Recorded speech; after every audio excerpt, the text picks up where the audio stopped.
नमस्कार और स्वागत। आज आमे गोटे बहुत मजेदार विषय कथा हेबे। शिशु विकासर दुईटा मुख्य दिग, गोटे हेला भाषा आउ गोटे भावना।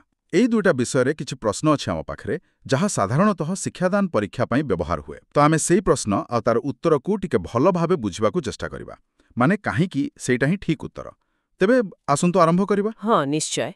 आंबा पाखरे तो एमिति 10टा बहुविकल्पी प्रश्न अछि आउ ता सहित व्याख्या भी। भाषा शिक्षा आउ भावनात्मक विकास एई दुईटा विषय रे आमे गोटे परे गोटे प्रश्न देखिबा आउ तार उत्तर काहींकि सेया हेला से विषय रे आलोचना करिबा, जेमति सबु स्पष्ट होई जिवो। बहुत बढ़िया। तेबे प्रथम प्रश्न, एइटा भाषा विकासर सबुठु गुरुत्वपूर्ण समय विषय रे पचरा जाइछि। प्रश्नटी हेला, को पर्याय बा स्तर भाषा विकास पई सबुठारु संवेदनशील माने सेंसिटिव, आउ विकल्प गुडी कहेला सेंसरी मोटर, प्राक संक्रियात्मक, स्थूल संक्रियात्मक आउ औपचारिक संक्रियात्मक। एगुडाक पियाजेंट स्तर ना? हाँ एकदम। एगुडाक जीन पियाजेंट कॉग्निटिव डेवलपमेंट थ्योरी रो 4टा मुख्य स्तर। आउ एठी ठीक उत्तर हेउछि विकल्प बी, प्राक संक्रियात्मक बा प्री ऑपरेशनल स्टेज। अच्छा, प्री ऑपरेशनल काहींकि? देखंतु पियाजेंट मतरे एई स्तरटा जहा पाखापाखी 2 वर्षरु 7 वर्ष पर्यंत थाए, एइटा भाषा शिखिबा पई सबुठु क्रिटिकल समय। एई समय पिला माने बहुत जल्दी जल्दी शब्द शिखंती, वाक्य कहिबा आरंभ करंती और प्रतीक व्यवहार करी चिंता करिबा शिखंती, जहा की भाषा पई बहुत जरूरी। सेमानंको वोकैबुलरी माने शब्द भंडार बहुत बढ़ी जाए और ग्रामर रो मूल कथा गुडा को भी सेमाने एमती शिखी जानती। ओहो, तामाने 2 रु 7 वर्ष भितरे पिला माने पूरा स्पंज भड़िया जहाँ शुणिले टप करी धरी नेले। हाँ कही पारिबा सेनिति। आउ एइटा हमर परवर्ती प्रश्न को भी सहज करी दउछि। द्वितीय प्रश्न पचारुछि, को बयस वर्गरे शिशुंक भाषा विकास सबुठारु द्रुत गति रे हुए? विकल्प 0 रु 2 वर्ष, 2 रु 6 वर्ष, 7 रु 11 वर्ष आउ 11 रु 16 वर्ष। हाँ एइटा आगो प्रश्न सहित पूरा मिसुछि आउ एहार सठिक उत्तर हेउछि बी 2 रु 6 वर्ष। से तात्संक्रियात्मक समय भितरे आसुछि। एकदम। एई बयसरे पिलामाने जाहाकु कहंती लैंग्वेज एक्सप्लोजन बा भाषा विस्फोरण सेटा अनुभव करंती। तांकर शब्द संख्या बहुत बढ़ी जाए, केई शहरु हजार हजार हेई जाए आउ सेमाने केवल शब्द नुहे पूरा वाक्य कहिबा, प्रश्न पचारिबा, निज कथा कहिबा ए सब आरंभ करि दियंती। बहुत जटिल नियम सबु सेमाने खाली सुनी सुनी ही सिखि जानती। हाँ, आउ सेमाने जित्ते बेसी कथाबार्ता करंती, खेड़ंती, कहानी सुनंती, हाँ सेते भल भावरे भाषा शिखंती। सेइथिपाई एई बयसरे पिलांक सह बेसी कथा हेबा, बही पढ़ी सुनेइबा ए सब बहुत जरूरी। निश्चय। तो 2 रु 6 वर्ष बयसटा भाषा शिक्षा पाई गोल्डन पीरियड। शिक्षक अभिभावक समस्ते मने रखिबा दरकार। एबे टिके भाषा विज्ञान भीतर को जिबा। तृतीय प्रश्न, शब्द आउ तार अर्थर अध्ययन को कौन कहंती?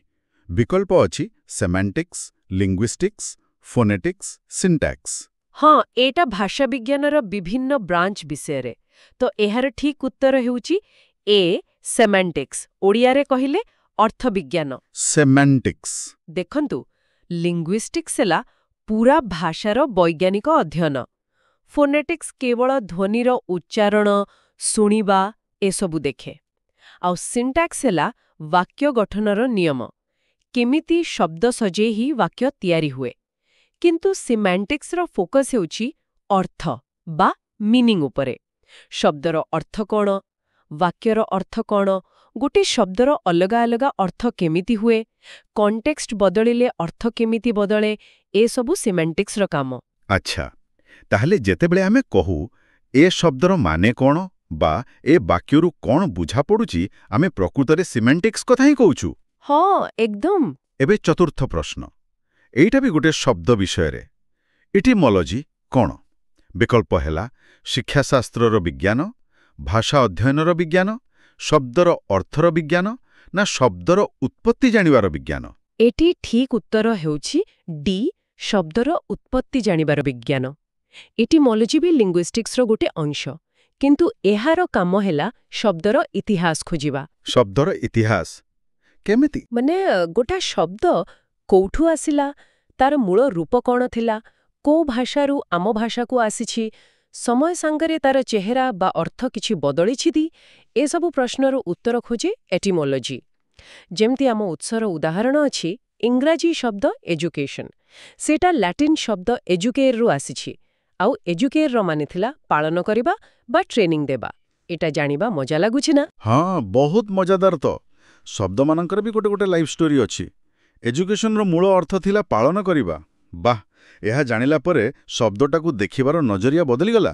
ଆଚ୍ଛା, ଏବେ ଆସିବା ପଞ୍ଚମ ପ୍ରଶ୍ନକୁ। ଏଇଟା ଭାଷା ଶିକ୍ଷଣର ଗୋଟେ ବହୁତ ଚର୍ଚ୍ଚିତ ଥିଓରି ବିଷୟରେ। ପ୍ରଶ୍ନ ହେଲା ଏଲ୍ଏଡି ବା ଲାଙ୍ଗୁଏଜ୍ ଆକ୍ୱିଜିସନ୍ ଡିଭାଇସ୍। ଏଇ କନସେପ୍ଟଟା କିଏ ଦେଇଥିଲେ? ବିକଳ୍ପ କୋହଲବର୍ଗ, ପିଆଜେ, ନୋମ୍ ଚମ୍ସ୍କି ନା ଏରିକ୍ସନ୍? ହଁ, ଏଇଟା ବହୁତ ଫେମସ୍। ଆଉ ଏହାର ଉତ୍ତର ହେଲା ସି, ନୋମ୍ ଚମ୍ସ୍କି। ଚମ୍ସ୍କି। ହଁ, ଚମ୍ସ୍କି ଜଣେ ବହୁତ ବଡ଼ ଭାଷାବିତ୍। ତାଙ୍କର ଯୁକ୍ତି ଥିଲା ଯେ ପିଲାମାନେ କେବଳ ଶୁଣିକି ନକଲ କରି ଭାଷା ଶିଖନ୍ତି ନାହିଁ। ତାଙ୍କ ମୁଣ୍ଡ ଭିତରେ ମାନେ ମସ୍ତିଷ୍କରେ ଭାଷା ଶିଖିବା ପାଇଁ ଗୋଟେ ଜନ୍ମଗତ ସିଷ୍ଟମ ବା ଡିଭାଇସ୍ ଅଛି। ସେଇଟା ହେଲା ଏଲ୍ଏଡି। ଏଇ ଏଲ୍ଏଡି ପିଲାମାନଙ୍କୁ ବହୁତ ସହଜରେ ଆଉ ନ୍ୟାଚୁରାଲି ସେମାନେ ଯୋଉ ଭାଷା ଶୁଣୁଛନ୍ତି ତାର ଗ୍ରାମର ନିୟମକୁ ବୁଝିବା ଆଉ ନୂଆ ନୂଆ ବାକ୍ୟ ତିଆରି କରିବାରେ ସାହାଯ୍ୟ କରେ। ସେ ଆହୁରି କହିଥିଲେ ୟୁନିଭର୍ସାଲ ଗ୍ରାମର କଥା।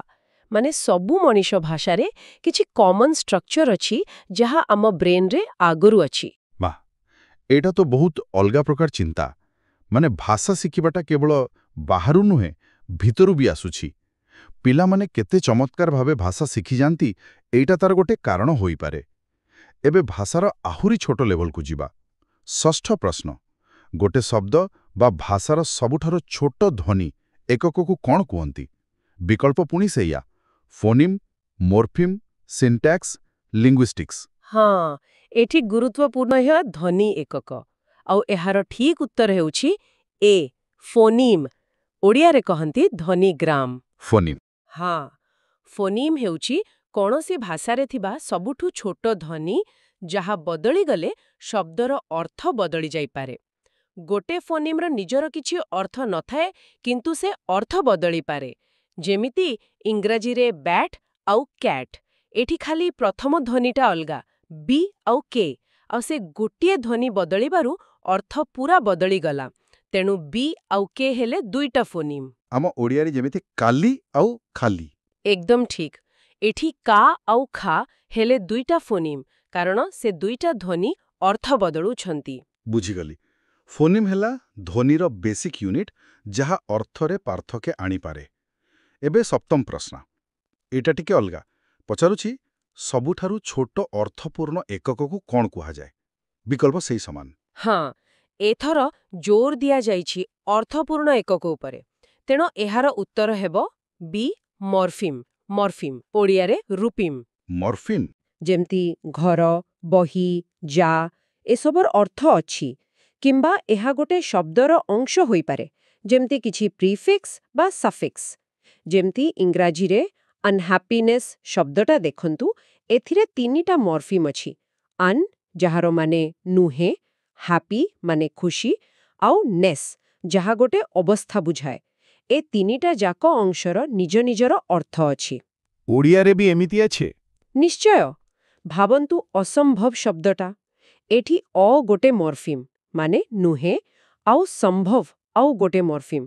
ଦୁଇଟା ଯାକର ଅର୍ଥ ଅଛି। ବାଃ, ଏବେ ପୁରା କ୍ଲିୟର ହେଇଗଲା। ଫୋନିମ୍ ହେଲା ଧ୍ୱନି ଆଉ ମର୍ଫିମ୍ ହେଲା ସବା ସାନ ଅର୍ଥ ଥିବା ୟୁନିଟ୍। ବଢ଼ିଆ।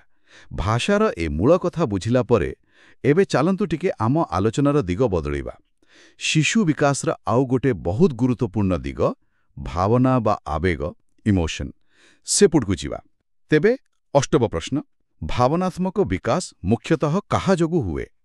ବିକଳ୍ପ ହେଲା ଏ, ପରିପକ୍ୱତା ବା ମ୍ୟାଚୁରେସନ୍, ବି, ଶିକ୍ଷଣ ବା ଲର୍ଣ୍ଣିଂ, ସି, ଦୁଇଟା ଯାକ ମାନେ ଏ ଆଉ ବି, ନା ଡି କୋଉଟା ବି ନୁହେଁ। ହଁ, ଏଇଟା ଗୋଟେ ବହୁତ ଫଣ୍ଡାମେଣ୍ଟାଲ ପ୍ରଶ୍ନ, ଆଉ ଏହାର ଉତ୍ତର ହେଉଛି ସି, ଉଭୟ ଏ ଏବଂ ବି। ଦୁଇଟା ଯାକ, ପରିପକ୍ୱତା ଆଉ ଶିକ୍ଷଣ। ହଁ, କାରଣ ଆମର ଯୋଉ ଭାବନାତ୍ମକ ବିକାଶ ହୁଏ ସେଟା କେବଳ ଗୋଟିଏ ଜିନିଷ ଉପରେ ନିର୍ଭର କରେନି। ଏଥିରେ ଆମର ବାୟୋଲଜିକାଲ ଗ୍ରୋଥ୍ ମାନେ ଶରୀର ଆଉ ମସ୍ତିଷ୍କର ବିକାଶ, ସେଇଟା ହେଲା ପରିପକ୍ୱତା, ଆଉ ଆମର ଅନୁଭୂତି ଆମେ ପରିବେଶରୁ ଯାହା ଶିଖୁ ସେଇଟା ହେଲା ଶିକ୍ଷଣ ଦୁଇଟା ଯାକର ହାତ ଅଛି ଭାବନ୍ତୁ ବୟସ ବଢ଼ିବା ସାଙ୍ଗେ ସାଙ୍ଗେ ଆମର ନିଜ ଭାବନାକୁ ବୁଝିବା କଣ୍ଟ୍ରୋଲ କରିବା କ୍ଷମତା ବଢ଼େ ସେଇଟା ପରିପକ୍ୱତା କିନ୍ତୁ କୋଉ ପରିସ୍ଥିତିରେ କେମିତି ରିଆକ୍ଟ କରିବା କୋଉ ଭାବନା କେମିତି ଦେଖାଇବା ଠିକ୍ କୋଉଟା ଭୁଲ ଏସବୁ ଆମେ ଆମ ପରିବାର ସ୍କୁଲ ସାଙ୍ଗସାଥୀ ସମାଜରୁ ଶିଖୁ ସେଇଟା ହେଲା ଶିକ୍ଷଣ ତାମାନେ ଆମେ କିଛି ବେସିକ୍ ଇମୋସନାଲ କାପାସିଟି ନେଇ ଜନ୍ମ ହଉ ଯାହା ବୟସ ସହ ବିକଶିତ ହୁଏ କିନ୍ତୁ ସମାଜ ଆମକୁ ସେହି ଇମୋସନ ଗୁଡ଼ାକୁ ମ୍ୟାନେଜ କରିବା ଶିଖାଏ ବେଶ ଯୁକ୍ତିଯୁକ୍ତ ଲାଗୁଛି ଏବେ ନବମ ପ୍ରଶ୍ନ ଏଇଟା ଭାବନାର ପ୍ରକାରଭେଦ ବିଷୟରେ ପଚାରୁଛି ମୁଖ୍ୟତଃ କେତେ ପ୍ରକାରର ଭାବନା ଅଛି ବିକଳ୍ପ ଗୋଟିଏ ଦୁଇଟି ଚାରୋଟି ନା ଛଅଟି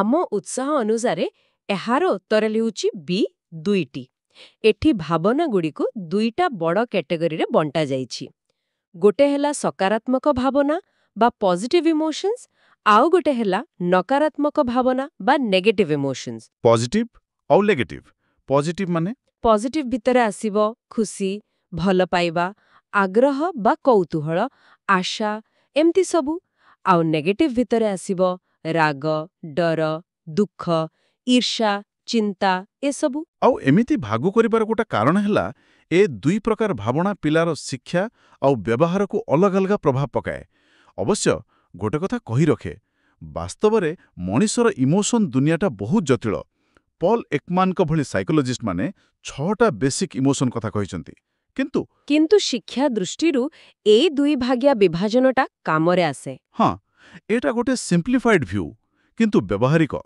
ଶିକ୍ଷକମାନଙ୍କ ପାଇଁ ପିଲାଙ୍କ ଭାବନା ଆଉ ତାର ପ୍ରଭାବକୁ ବୁଝିବାରେ ସାହାଯ୍ୟ କରେ ଠିକ୍ କୋଉ ଭାବନା ଶିଖିବାରେ ସାହାଯ୍ୟ କରୁଛି ଆଉ କୋଉଟା ବାଧା ଦେଉଛି ସେଇଟା ଜାଣିବା ସହଜ ହୁଏ ଆଉ ଏ କଥାଟା ଆମକୁ ଆମର ଶେଷ ପ୍ରଶ୍ନ 10ମ ପ୍ରଶ୍ନ ପାଖକୁ ନେଇ ଆସୁଛି ପ୍ରଶ୍ନ ହେଲା ତଳେ ଦିଆଯାଇଥିବା ଭାବନା ଭିତରୁ କୋଉଟା ଗୋଟେ ନକାରାତ୍ମକ ଭାବନା ନୁହେଁ ବିକଳ୍ପ ଭୟ କ୍ରୋଧ କୌତୂହଳ ଆଉ ଈର୍ଷ୍ୟା ଏଇଟା ବୋଧେ ବାଛିବା ସହଜ ଏହାର ଠିକ୍ ଉତ୍ତର ହେଉଛି ସି କୌତୂହଳ କ୍ୟୁରିଓସିଟି କୌତୂହଳ ହଁ କାରଣ ଦେଖନ୍ତୁ ଭୟ କ୍ରୋଧ ଈର୍ଷ୍ୟା ଏଗୁଡ଼ାକୁ ସାଧାରଣତଃ ନେଗେଟିଭ୍ ଧରାଯାଏ ଏଗୁଡ଼ା ଆମକୁ ଭଲ ଲାଗେନି ଆଉ ବେଳେବେଳେ ଆମ ବ୍ୟବହାରକୁ ବି ଖରାପ କରିଦିଏ କିନ୍ତୁ କୌତୂହଳ ଏଇଟା ଗୋଟେ ବହୁତ ପାୱାରଫୁଲ୍ ପଜିଟିଭ୍ ଇମୋସନ୍ ଏଇଟା ଆମକୁ ଆଗକୁ ନିଏ ଜାଣିବା ପାଇଁ ଶିଖିବା ପାଇଁ ଏକ୍ସପ୍ଲୋର କରିବା ପାଇଁ ପ୍ରଶ୍ନ ପଚାରିବା ପାଇଁ ଇଚ୍ଛା ଜାଗାଏ ଶିକ୍ଷା କ୍ଷେତ୍ରରେ ତ କୌତୂହଳର ଭୂମିକା ବହୁତ ବେଶୀ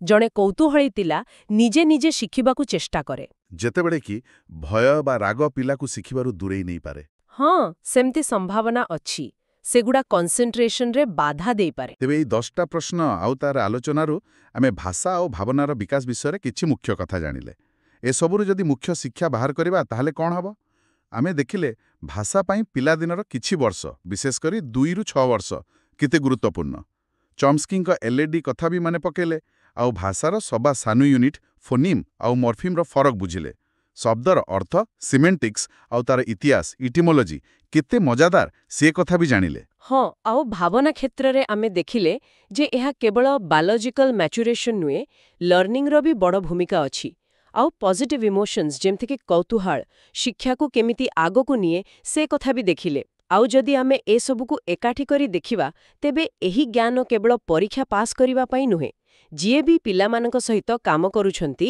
ସେ ଶିକ୍ଷକ ହୁଅନ୍ତୁ ବାପା ମା ହୁଅନ୍ତୁ ବା ଆଉ କେହି ବି ସମସ୍ତଙ୍କ ପାଇଁ ଏହା ଜାଣିବା ଜରୁରୀ କାରଣ ପିଲାର ଭାଷା କେତେ ବିକଶିତ ହେଇଛି ତାର ଭାବନାତ୍ମକ ଆବଶ୍ୟକତା କ'ଣ ଏସବୁ ବୁଝିପାରିଲେ ଯାଇ ଆମେ ତାଙ୍କ ପାଇଁ ଗୋଟେ ଭଲ ଶିକ୍ଷଣ ପରିବେଶ ତିଆରି କରିପାରିବା ଗୋଟେ ସପୋର୍ଟିଭ୍ ଆଉ ଏନରିଚିଂ ଏନଭାୟରମେଣ୍ଟ ଏକଦମ ସଠିକ୍ କଥା ଏହା କେବଳ ପାଠ ପଢ଼ାଇବା କଥା ନୁହେଁ ପିଲାର ପୁରା ବିକାଶ କଥା ଆଉ ଏଇ ଆଲୋଚନା ଶେଷରେ ଆମ ଶ୍ରୋତାମାନଙ୍କ ପାଇଁ ଗୋଟେ ପ୍ରଶ୍ନ ଛାଡ଼ି ଦେଇ ଯାଉଛି ଚିନ୍ତା କରିବା ପାଇଁ ଭାବନ୍ତୁ ଜଣେ ଶିକ୍ଷକ ଯଦି ଏସବୁ କଥା ଜାଣିଛନ୍ତି ଯେ 2ରୁ 6 ବର୍ଷ ଭାଷା ଶିଖିବାର ପ୍ରାଇମ୍ ଟାଇମ୍ ପିଲାଙ୍କ ମୁଣ୍ଡରେ ଏଲ୍ଇଡି ଅଛି କୌତୂହଳ ଭଲ ଡର ଭଲ ନୁହେଁ ତେବେ ସେ ଏଇ ଜ୍ଞାନକୁ ନିଜ କ୍ଲାସରୁମ୍ରେ କେମିତି ବ୍ୟବହାର କରିପାରିବେ କେମିତି ସେ ଏମିତି ଏକ ପରିବେଶ ତିଆରି କରିପାରିବେ ଯେଉଁଠି ପିଲାମାନେ ଭୟ ନ କରି କଥା କହିବେ ପ୍ରଶ୍ନ ପଚାରିବେ ନୂଆ ଜିନିଷ ଶିଖିବାକୁ ଆଗ୍ରହ ଦେଖାଇବେ ଯେଉଁଠି ତାଙ୍କର ଭାଷା ଦକ୍ଷତା ବି ବଢ଼ିବ ଆଉ ସେମାନେ ଇମୋସନାଲି ବି ସିକ୍ୟୁର ଫିଲ୍ କରିବେ ଏମିତି କ'ଣ କରାଯାଇପାରେ ଏହା ନିଶ୍ଚୟ ଆହୁରି ଅଧିକ ଚିନ୍ତା କରିବାଳା ବିଷୟ। ତେବେ ଆଜି ପାଇଁ ଏତିକି। ଧନ୍ୟବାଦ। ଧନ୍ୟବାଦ।